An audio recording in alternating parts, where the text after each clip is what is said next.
Hi, I am Ariel, and today I am going to teach you how to speak English fast. But do you really need to speak English fast? Let me tell you something.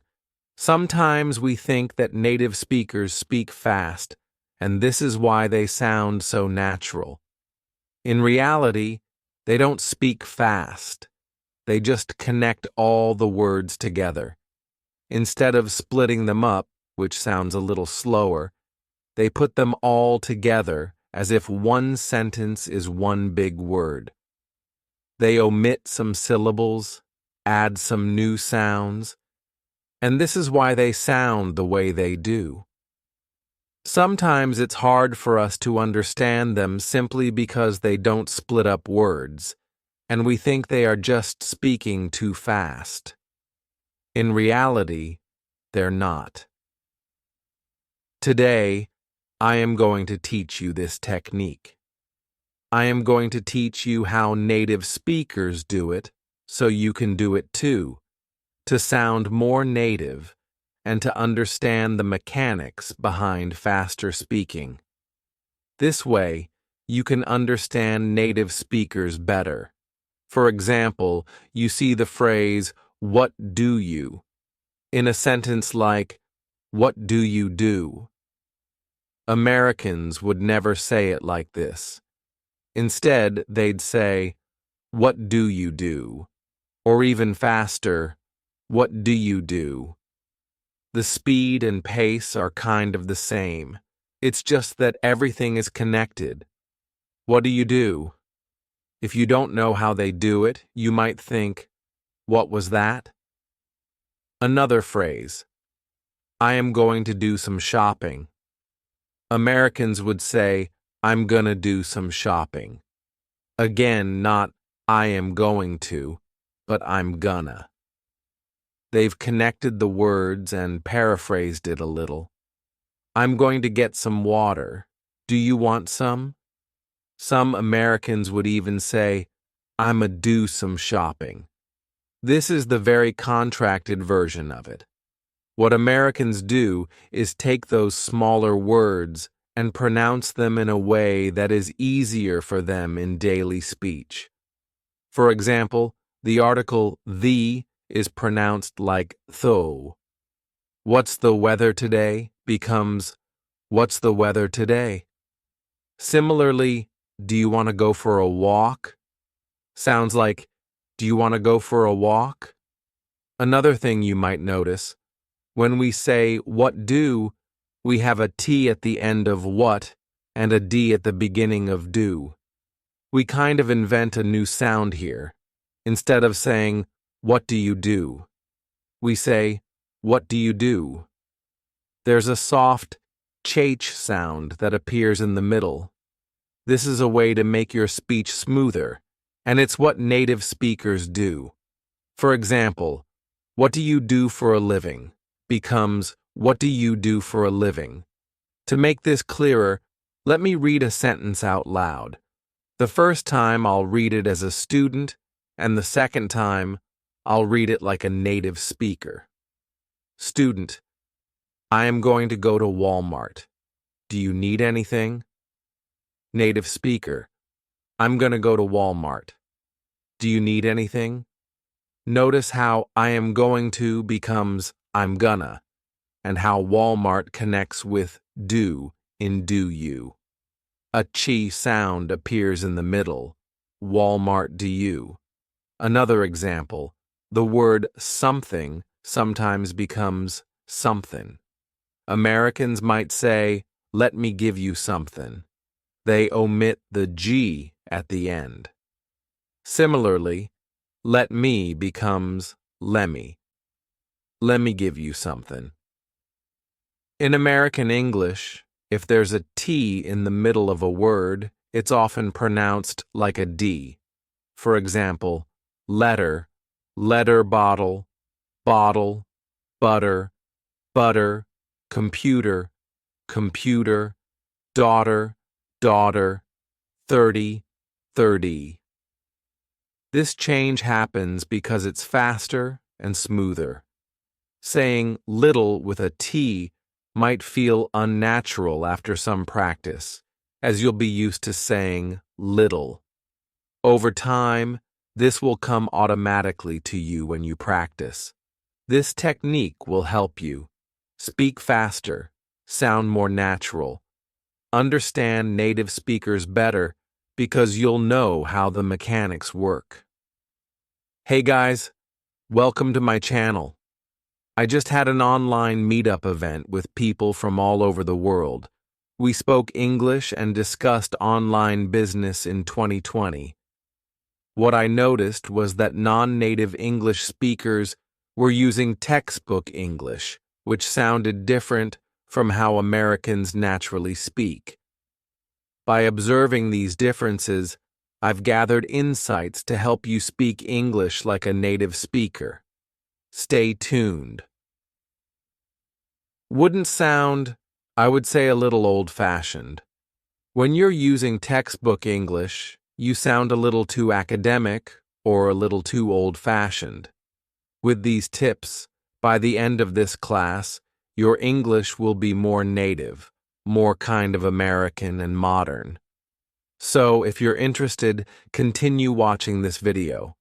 You probably know this, but not all of you are using it in your everyday speech. And this thing is reduced forms. Let's look at some examples. Instead of want to, you say wanna. I want to know. I don't know why. I want to go to London. I want to study in the US. When you say, I want to study in the US, it sounds a little weird. It doesn't have this natural flow. So, with these reduced forms, you're giving your language this natural flow. Let's look at another example, and please go ahead and try saying it with me. I am going to wash the car. But you would say, I'm gonna wash the car. I'm gonna go wash up. You see the difference? It's a completely different attitude and mood to the sentence. When somebody asks, what time is it? You can say, I don't know. But again, that sounds a little strange. Instead, you say, I don't know. The D is actually replaced with an R, so it becomes irono. You're not saying D, but rather, I don't know. It's weird, but that's how the language works. Try listening. I don't know and I don't care. Yes, and last but not least, got to versus gotta. I got to do my homework. Instead of saying that, you'd say, I gotta do my homework. By the way, you can say, I've got to do my homework if you decide to speak British English. Tip number 2, you need to decide which accent you want to adopt. You can speak British English, Canadian English, Australian English, or American English. There's nothing wrong with any of those accents. It's just that you need to be consistent. I started learning English with the British version, and I really liked it. I think I can still imitate a British accent. I don't know. I'm not using it at all. Maybe if I went to Britain for a week, I'd get back into the British accent. But I like the American accent, and I would say the American accent is the easiest to learn simply because there are so many resources in American English. I try to speak with an American accent. If you look at the top 20 YouTubers, I think most of them are from the US. Canadian accent. It's supposed to be the easiest to understand. If you're struggling to understand native speakers, try Googling Canadian YouTubers and watch their videos first. Once you start understanding them, you can stick with the Canadian accent, develop your ear, and move on to American YouTubers. Or you may decide Britain is your way to go and adopt the British accent. One thing to note, be consistent with whatever you choose. By the way, if you're looking for more ways to improve your English and speak like a native speaker, I've created a workbook in English. It has all the rules you can think of: idioms, a list of movies to watch in American English, YouTubers and Instagram bloggers to follow who vlog in English, and visual examples of how to use different articles. There are tasks and tests for you. I worked on this product for 4 months, and I hope you enjoy it. It's interactive and includes a video where I explain how to use it and go over the most used tenses in English. It's useful for any English learner, no matter your current level, because it covers almost every topic. The link is below. We made it affordable, a small price for a lot of value. We've sold over 20,000 copies and received amazing reviews from students worldwide. Next, learn to ignore fillers and learn how to use them. Let's take a look at a list of common fillers. Actually, anyway. Basically. By the way. I have a funny story about the filler When I was reading a book and saw it, I thought, what does that mean? I looked it up in the dictionary and couldn't find it. Then I Googled it and realized it was just a way to write the sound If you encounter a filler word, don't try to translate it, just ignore it. This will help you understand native speakers.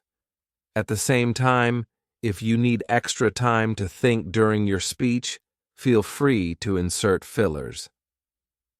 Examples of filler words. I mean incidentally. In fact, obviously. Well, you know. Here's an example with filler words. By the way, I saw Mark yesterday, and so, obviously, I said hello to him, but he basically ignored me. Without the filler words, I saw Mark yesterday. I said hello to him, but he ignored me. You see? That's 13 words instead of 20. It makes a big difference, especially if you're struggling to understand. Just omit the fillers and move on. Finally, contractions.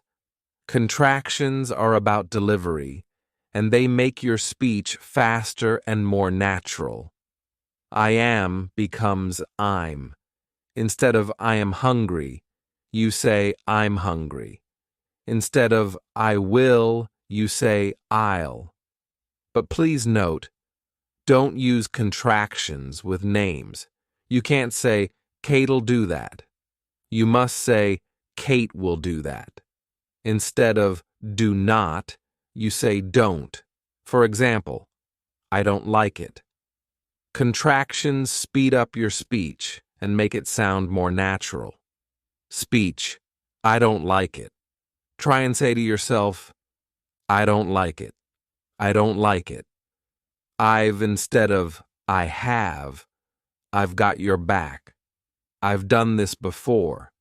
I'm instead of I am, I'm here to help. I'm going to the store. I'd instead of I would, I'd like to join you. I'd like to stay home. I'd like to know. Pay attention to stress in your speech. What you may notice right now is that I've emphasized the word stress because I want your attention on this word.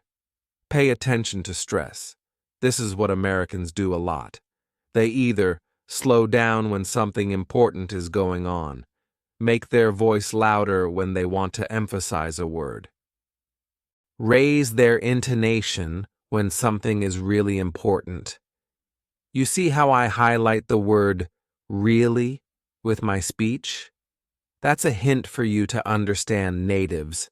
They always highlight the most important word with their intonation or loudness of their voice. Next tip. Use slang. Yes, we've learned a lot of slang words, but I just want to emphasize that people use slang a lot. Sometimes you learn these words in your country, and you're like, okay, whatever. But then, You start interacting with native speakers, and suddenly they're like, "Do you want to hang out with me? You want to hang out?" And you're like, "What was that?" Hang out means to spend time together. "Oh, we had a blast yesterday. It was an amazing party." We're going to have a blast. You might wonder, what does that mean? To have a blast means to have fun. Please rewatch my videos where I talk about slang words. They're really awesome. I love slang because it has so much culture in it. Rewatch them and try to use slang in your speech when you're speaking with native speakers. Disclaimer: if you're writing an academic essay, don't use any of the rules mentioned in this video. Academic essays are all about being overly formal, structured, and, unfortunately, a little boring and old-fashioned. But these are the rules. Every cloud has a silver lining. If you know what I mean, you've probably learned different idioms, proverbs, and sayings. This is another important thing to do when learning a foreign language. Always, always, always learn idioms.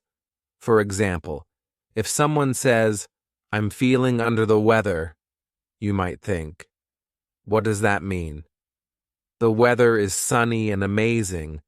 How can feeling under the weather be bad? But in English, feeling under the weather means feeling unwell. Another example, let's play it by ear. What does that mean? How can you play by ear? The only way to understand it is to learn it. Play it by ear means to decide based on circumstances as they happen. Let's play this one by ear. There are so many idioms, proverbs, and sayings. I urge you to learn them. I've created a lot of videos on this topic, so feel free to rewatch them. Hey guys, welcome to Bookish English. Today, we're going to talk about speaking English fast and understanding native speakers. Native speakers speak in a way that is easy for them. American English, for example, is really relaxed. If you want to sound like an American, you really need to sit down on the couch, relax, and, just relax your jaw, mouth, and relax your thoughts. Why? Because Americans like to omit words. They just throw them out of the phrase.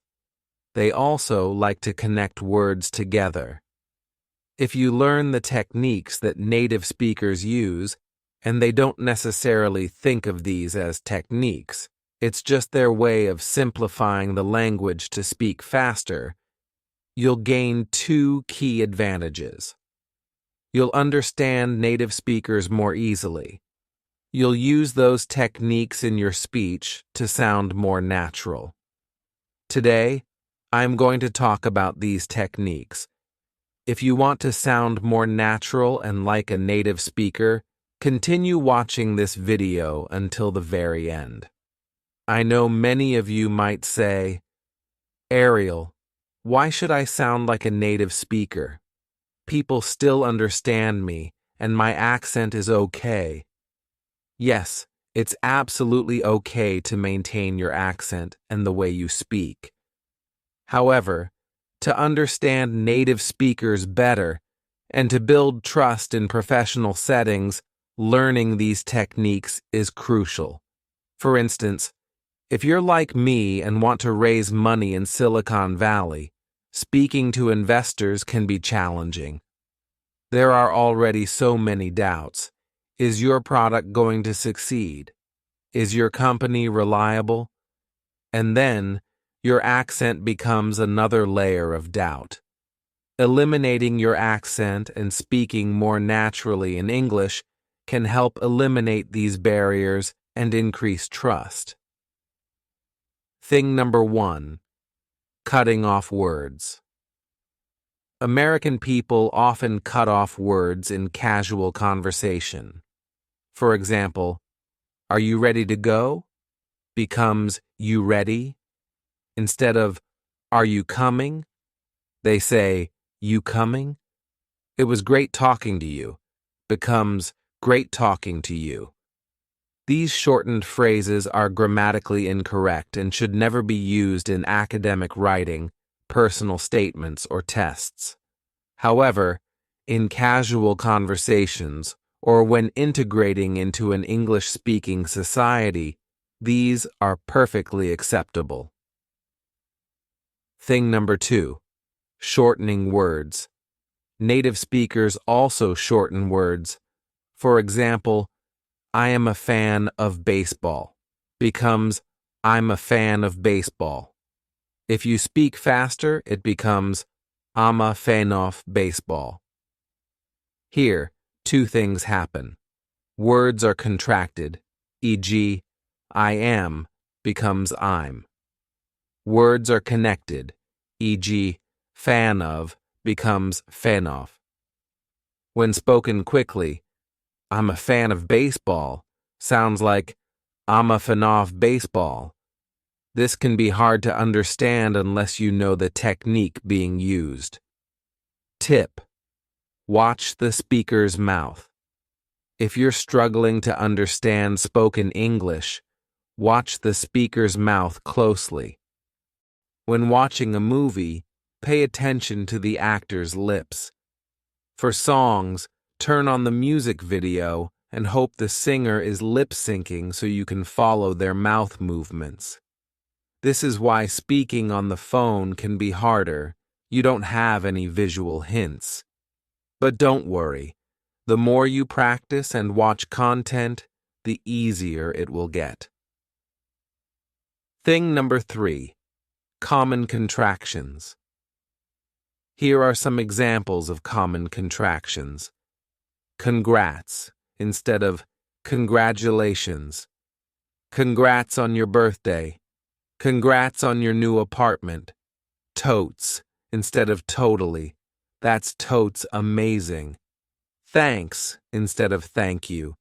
Thanks for your help. Thing number 4, understanding hints. This next skill is psychological. Imagine we're sitting in a room together and I say, "It's so cold." The right reaction from you would not be like, "Oh yeah, it's really cold." But if you can, do something, like maybe close the window. If I said it's cold, maybe I'm visiting you at your place and I say, "It's really cold." You might know the air conditioning is on, so you'd be like, "Oh, do you want me to switch off the air conditioning?" Or, "Do you want me to close the window?" Or maybe, "Oh yeah, I know it's really cold. Do you want to use my sweater?"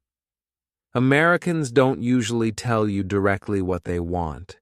They don't want to offend you or force you to do something. Instead, they give you hints. It's a little cold here. I feel a little uncomfortable working with that person. They aren't directly saying they don't want to work with that person, but they want you to take action or make a decision.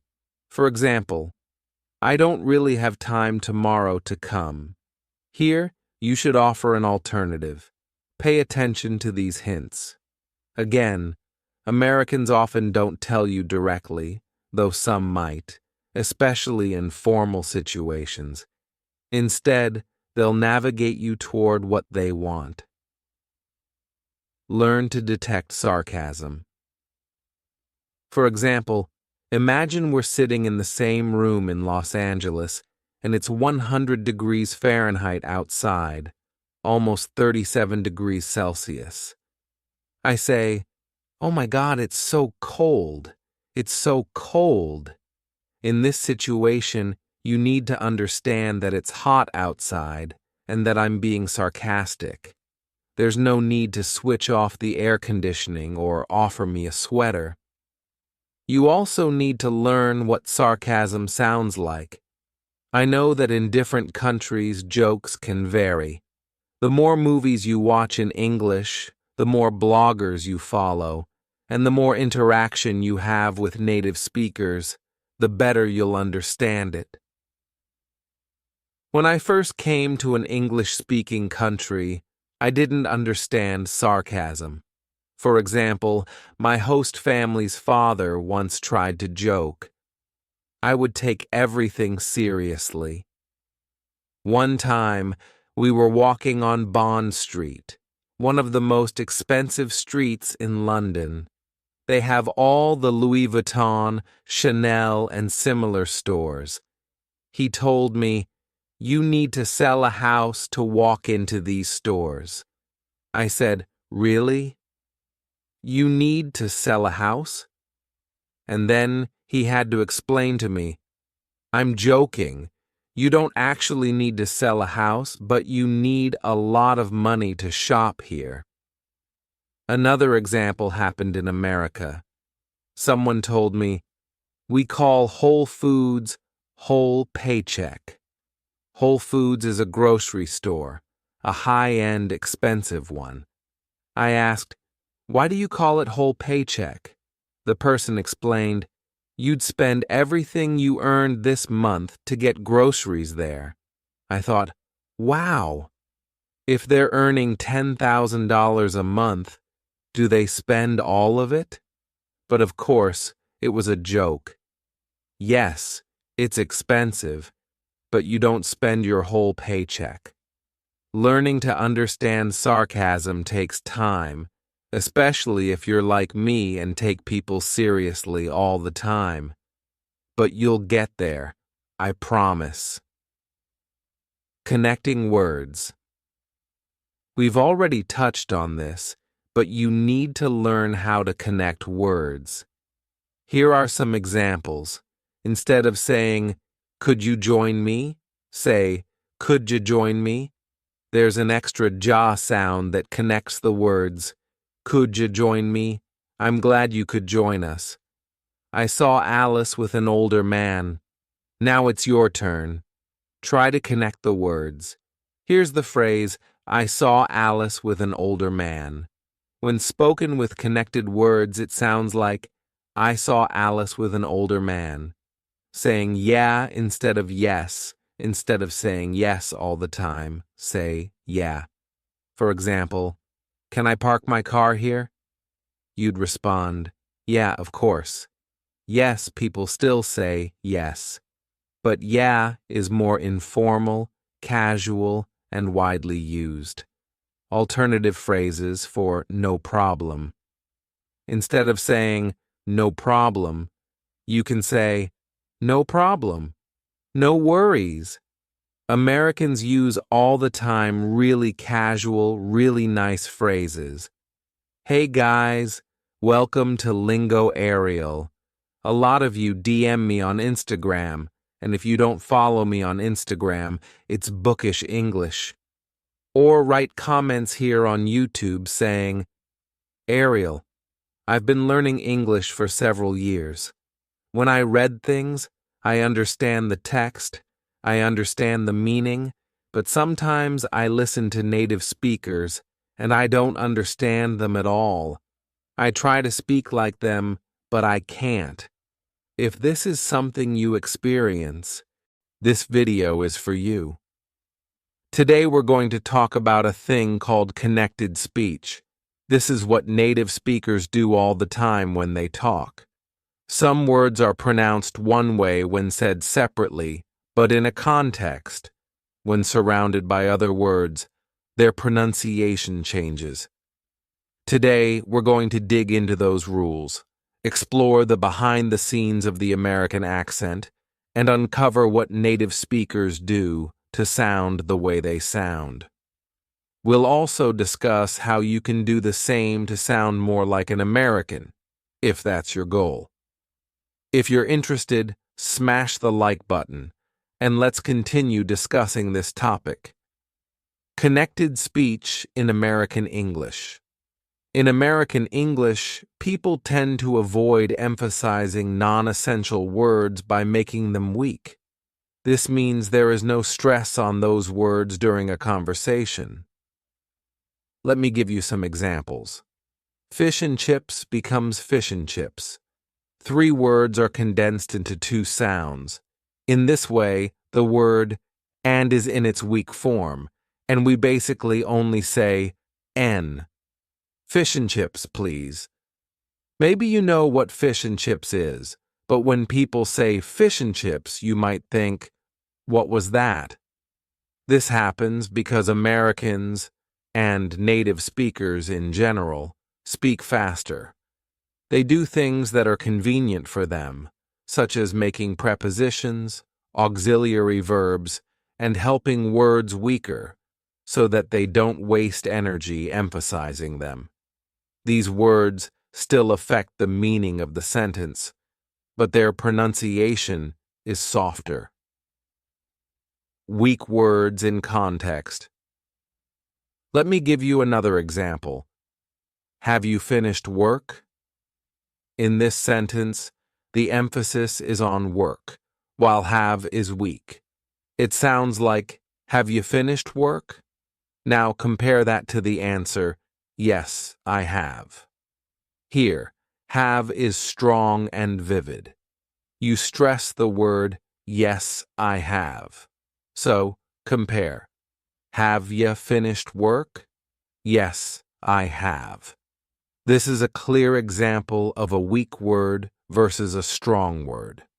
Another example. She can speak Spanish better than I can. In this sentence, there are 2 uses of can. The first can is weak. She can speak Spanish. It's so weak that it sounds like she can speak Spanish. The second can is strong. She can speak Spanish better than I can. Here's another sentence. I can make him happier than she can. If you learn this pattern and start using it, you'll sound more like a native speaker, specifically, more like an American native speaker. In Great Britain, however, people tend to avoid weak forms and emphasize every single word. Linking words. Another thing native speakers do is linking. This is when you almost sing your speech. When I was learning my accent and trying to copy native speakers, my teacher would say, Ariel, you're good at singing. Try to sing in English. Why? Because when you sing a song, you naturally connect words together. This is what native speakers do. They link everything together. If I spoke like this, I am speaking each word separately, it wouldn't sound natural. But if I say, I'm speaking naturally because one word flows into the next, it does.